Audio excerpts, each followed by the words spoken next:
en l'occurrence l'ambassade de France et l'UNICEF courant. Donc sans plus tarder, je donne la parole à Monsieur le ministre. Merci, Monsieur le coordonnateur. A'udhu billahi minash shaitanir rajim. Bismillahir rahmanir rahim.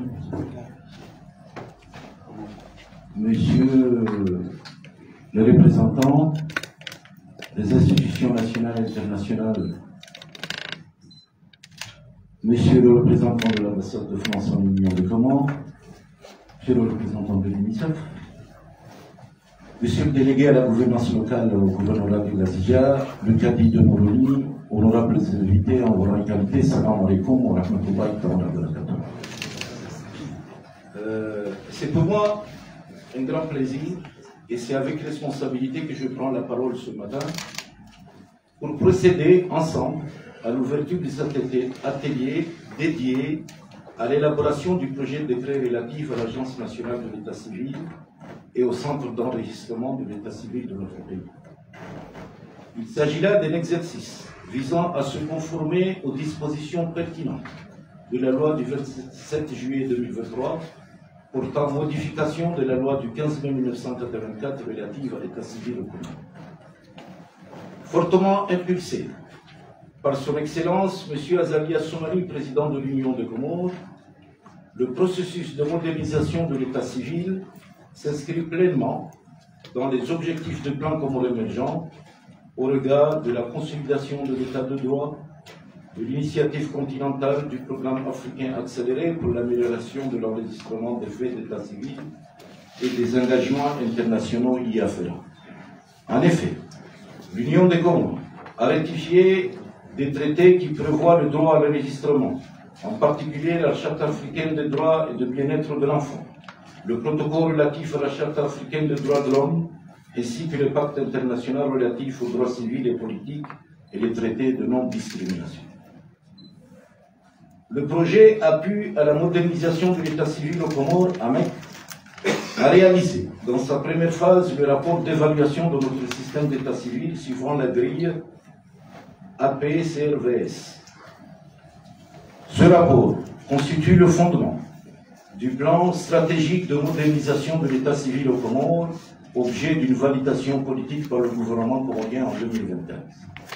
Ainsi, la phase 2 du projet AMEC prévoit dans sa composante 1 le renforcement du cadre normatif de l'état civil.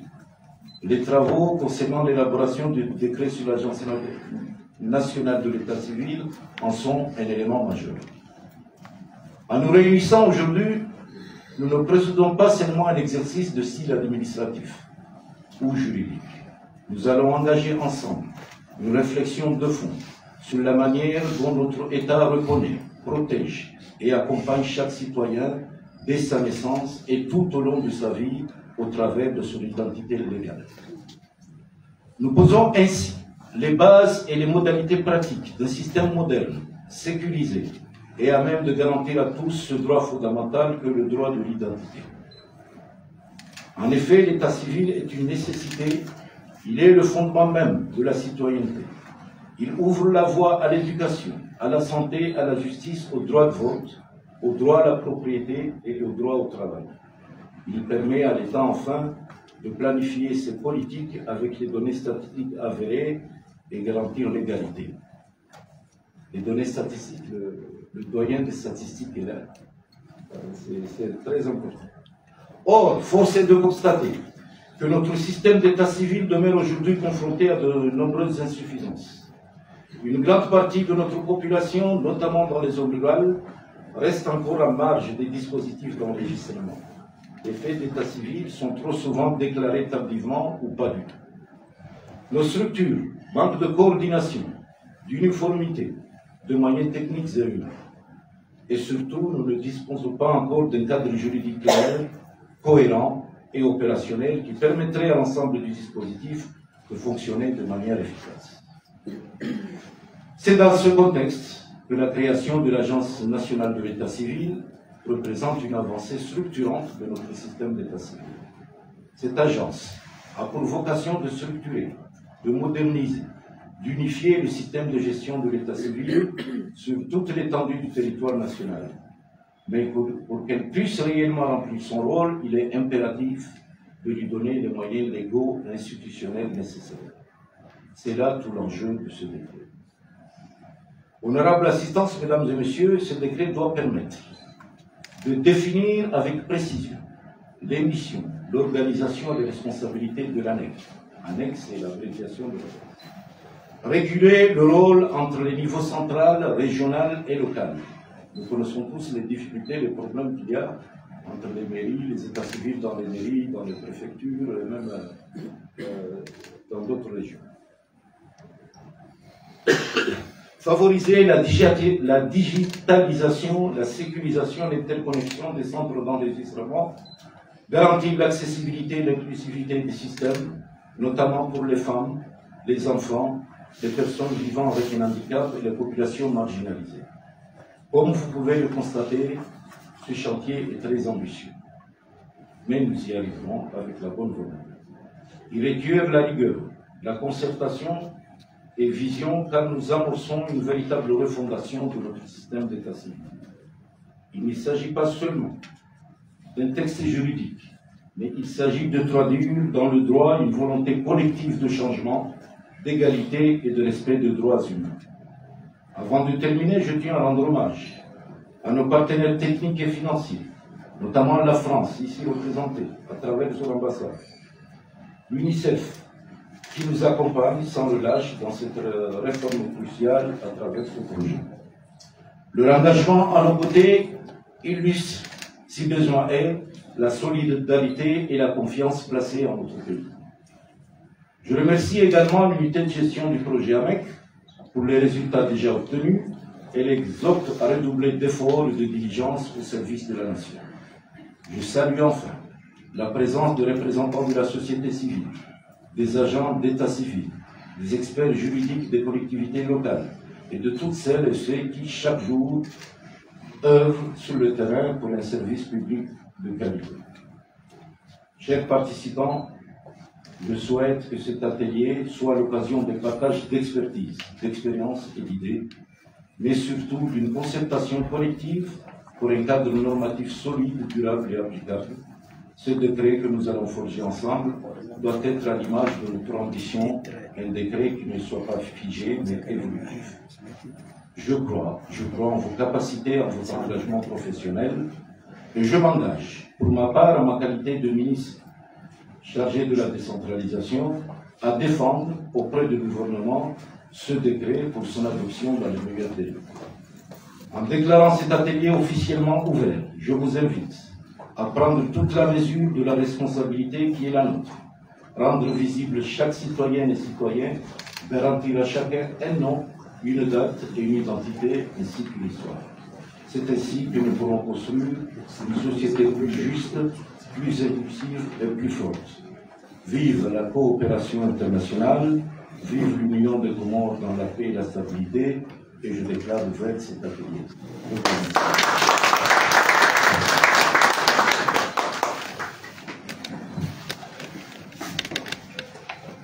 Bonjour à tous. Bonjour Monsieur le Ministre, Monsieur le représentant de l'UNICEF, Messieurs les consultants, le consultant international, la consultante nationale, Messieurs les représentants de l'unité de gestion, Mesdames et Messieurs, bonjour à tous. Je suis le représentant de l'ambassade de France aujourd'hui, plus précisément Frédéric Oliveau. Je travaille au service de coopération et d'action culturelle de l'ambassade. Alors tout d'abord, je souhaiterais vous remercier rapidement, je ne serai pas long, mais vous remercier, ça me fait très plaisir de vous voir tous autour de la table, vous êtes nombreux. Monsieur le ministre l'a rappelé, le président Azali et lui-même, monsieur le ministre et son prédécesseur soutiennent activement ce projet, et votre présence ici à tous est le témoignage, la preuve que vous êtes engagés sur ce processus de modernisation de l'état civil aux Comores. Merci du fond du cœur. Je souhaiterais ensuite vous féliciter. Féliciter, puisque ça a été rappelé, il y a eu déjà un premier projet, une première phase. Nous sommes actuellement dans la deuxième, et la première phase a permis quelques aboutissements très importants, en particulier cette loi, avec cette loi de 2023, de juillet 2023, avec l'idée de créer aussi cette agence nationale de l'état civil, dont on va discuter aujourd'hui, dont l'atelier est ici aujourd'hui pour échanger avec vous tous. Les consultants se déplaceront ensuite à Anjouan et à Mozy pour faire le tour au même titre qu'ici à Elgazija. Donc bravo déjà pour tout ce qui a été accompli. Et puis, pour terminer, puisque je veux être court, c'est vous encourager. Vous encourager bien sûr, encourager d'abord les consultants dans ce travail. Vous-même, puissiez les accompagner au mieux dans ce travail de recensement, ce travail assez méthodologique, mais de prise en compte d'état des lieux et qui doit aboutir à la mise en œuvre de ces décrets d'application. Donc ça c'est vraiment c'est très présent, c'est très actuel, c'est cette semaine et la semaine suivante. Ensuite, l'enjeu de cette deuxième programme qu'on est en train de mener, qui nous amènera jusqu'en 2026, voire début 2027, c'est la digitalisation, c'est préparer la digitalisation de l'état civil. Donc voilà, par exemple, donc c'est des outils importants. Un état civil moderne, évidemment, vous l'avez rappelé, Monsieur le Ministre, c'est un droit protecteur pour les citoyens, mais c'est également un instrument utile, un outil utile au service de l'État. Donc vraiment, c'est une priorité et vraiment, je vous encourage à poursuivre cela. La troisième phase de l'encouragement, si j'ose dire, ou la troisième phase du projet, la troisième mot d'ordre par rapport aux encouragements, c'est qu'il y aura une troisième phase. Tout ça prépare une troisième phase. On est dans des phases préparatoires et donc cette troisième phase a déjà été prévue lors du premier projet avec un plan stratégique de modernisation qui devrait permettre l'opérationnalisation de cet état civil. Et donc tout l'enjeu évidemment sera d'aller de le mettre en place, bien sûr, de trouver des partenaires pour nous soutenir dans ce projet-là qui sera après 2027, mais qui est vraiment très ambitieux. Quoi qu'il en soit, merci à tous de votre présence. C'est un vrai plaisir d'être à vos côtés aujourd'hui, Monsieur le Ministre. Et mesdames et messieurs, bonne journée et bon atelier.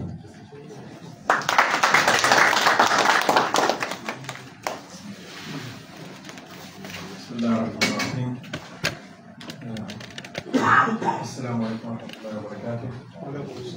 Bonjour à vous tous.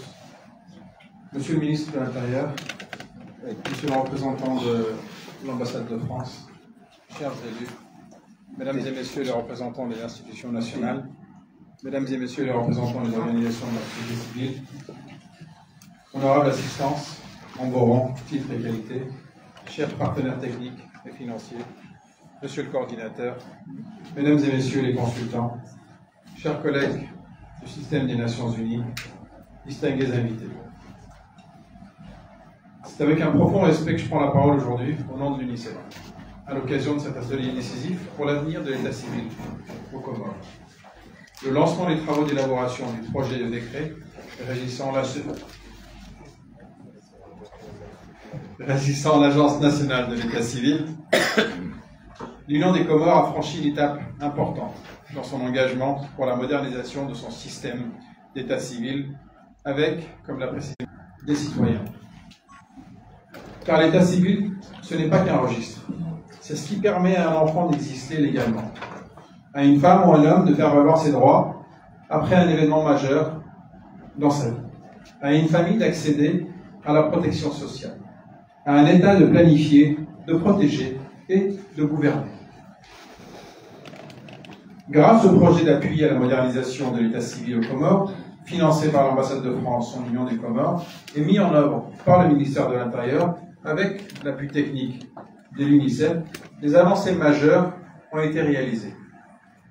Une évaluation complète du système d'état civil, l'élaboration d'un plan stratégique budgétisé pour la période 2024-2028, comme mentionné par M. le ministre et par le représentant de l'ambassade de France, un plan de communication et de plaidoyer.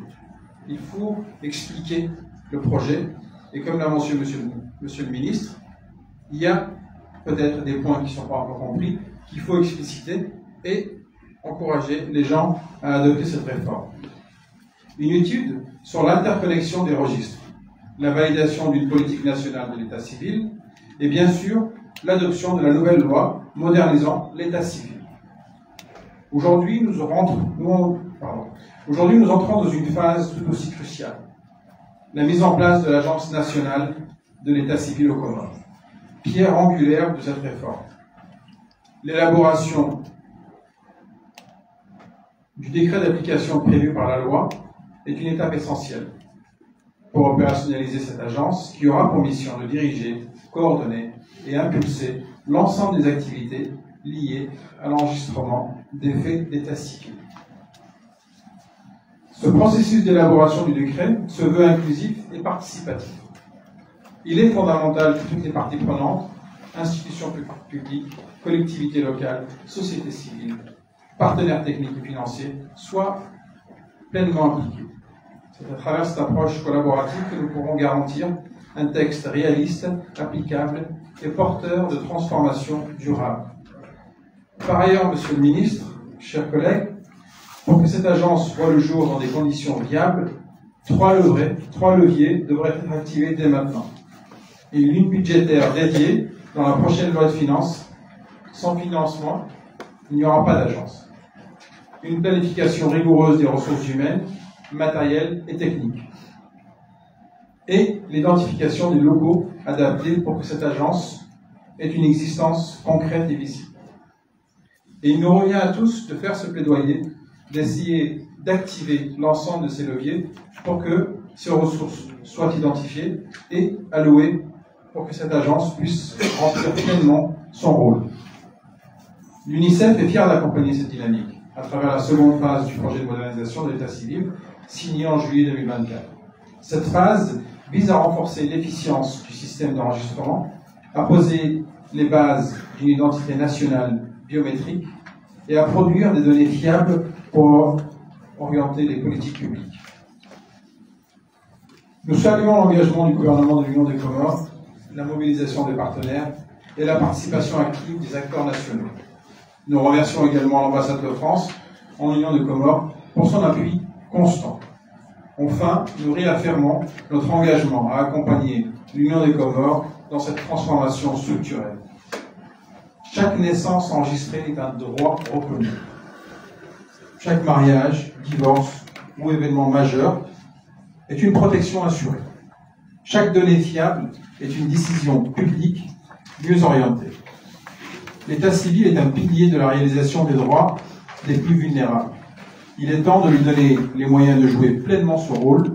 Je vous souhaite des échanges riches, constructifs, tout au long de cet atelier. Je vous remercie.